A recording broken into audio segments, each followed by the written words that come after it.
আসসালামু আলাইকুম রহমতুল্লাহি অবরকাতু। বিসমিল্লাহির রহমানির রহিম। কুরআন শরীফের কিছু আয়াতের বর্ণনা। ইহারাই ওই সমস্ত লোক যাহারা দুনিয়ার জীবনকে আখিরাতের বিনিময়ে খরিদ করিয়া লইয়াছে। সুতরাং না তাহাদের শাস্তি হালকা করা হইবে, আর না তাহাদিগকে কোনো রূপ সাহায্য করা হইবে। সূরা বাকারা আয়াত ৮৬। কিছু সংখ্যক লোক তো এমন যাহারা এইরূপ বলে, হে আমাদের প্রতিপালক। লোক তো এমন যাহারা এইরূপ বলে, হে আমাদের প্রতিপালক, আমাদিগকে যাহা কিছু দেওয়ার উহা দুনিয়াতেই দিয়া দিন। সুতরাং তাহারা যাহা কিছু পাইবার দুনিয়াতেই পাইয়া যাইবে, তাহাদের জন্য আখিরাতে কোনো অংশ নাই। আর কিছু সংখ্যক লোক এইরূপ বলে, হে আল্লাহ, আমাদেরকে দুনিয়াতেও কল্যাণ দান করুন এবং আখিরাতেও কল্যাণ দান করুন, এবং আমাদেরকে দোজকের আযাব হইতে বাঁচাইয়া দিন। ইহারাই এই সমস্ত লোক যাহাদের জন্য সেই সকল নেক আমলের মধ্যে অংশ রহিয়াছে, যাহা তাহারা উপার্জন করিয়াছে।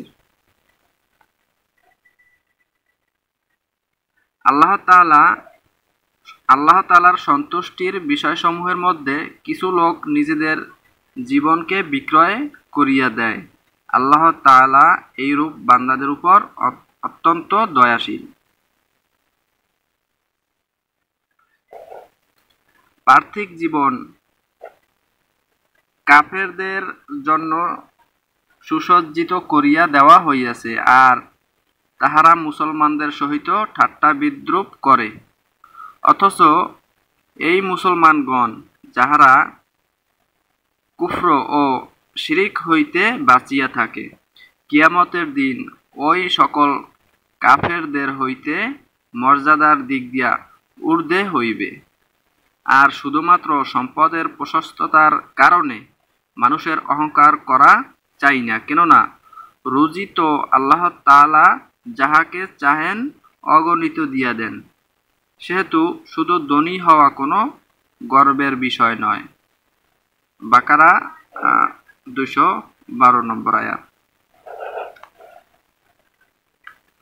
এবং এই দুনিয়ার জীবনের দিনগুলিকে আমি লোকদের মধ্যে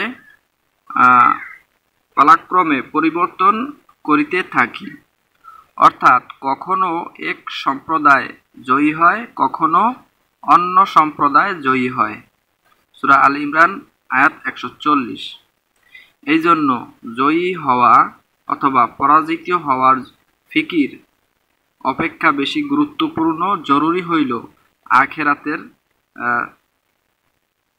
ফিকির অথবা পরাজিত হওয়ার ফিকির। যাহা কিছু শুনলাম, আল্লাহ তাআলা আমাদের সবাইকে সঠিক বুঝ দান করুন, আমিন। পরবর্তী ভিডিও পেতে সবাই সাথেই থাকুন। ধন্যবাদ।